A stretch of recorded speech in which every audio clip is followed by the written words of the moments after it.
একটা চমৎকার প্রশ্ন আসছে, অবিবাহিতদের জন্য সারপ্রাইজ। সুবহানাল্লাহ, খুশি, সব খুশি, এমনকি খলিল মাওলানাও খুশি, দাড়ি যে পেকে গেছে এও খুশি।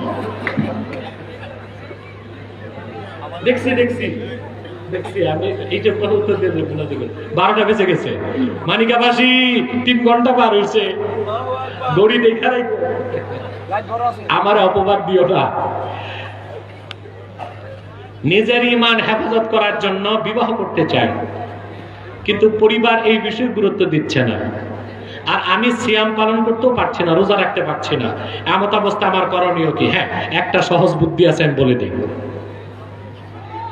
শরীয়তের হুকুমে বিয়ের জন্য কাজী ডাকা, রেজিস্ট্রি করা কোনো শর্ত নাই। বিয়ের জন্য শর্ত হচ্ছে বিয়ের জন্য ইজাব এবং কবুল, আর শাহেদাইন, 2 জন সাক্ষী। এখন মনে করেন একটা মেয়ে বসে আছে আর 2 জন সাক্ষী আছে। আপনি মেয়েটাকে বললেন আমি তোমাকে বিয়ে করলাম, মেয়েটি মুচকে হাসি দিল, সাক্ষী 2 জন শুনছে, বিয়ে হয়ে গেছে। সুবহানাল্লাহ, যুবকরা কি খুশি। এটা হচ্ছে বিয়ে। এটা কি? তবে এটা হচ্ছে বেদাত তরিকা। সুন্নাত তরিকা হচ্ছে হাদিস শরীফের মধ্যে আসছে যে আলিনুন নিকাহা ওয়ালাউ বিদ্দাত, দফ বাজায় হলেও বিয়ের কথা প্রচার করো।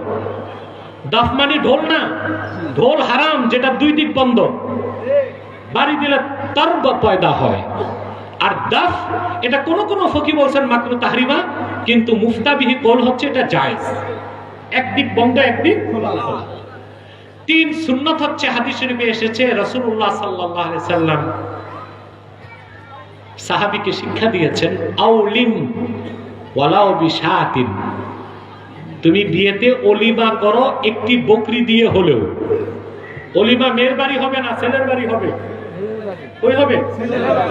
এখন যেহেতু আপনি সব শর্ত রক্ষা করে বিয়ে করতে পারতেছেন না, ও রোজাও রাখতে পারতেছেন না,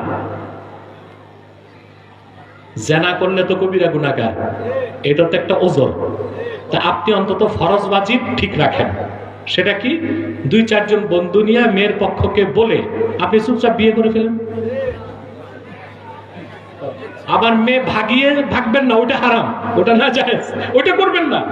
মেয়ের পক্ষকে রাজি করে 2 জন সাক্ষী থাকলো, আপনারা ইজাব কবুল হয়ে গেল, কাজী টাজি লাগবে না, রেজিস্ট্রারি লাগবে না, একটু খেজুর খেয়ে নিলেন।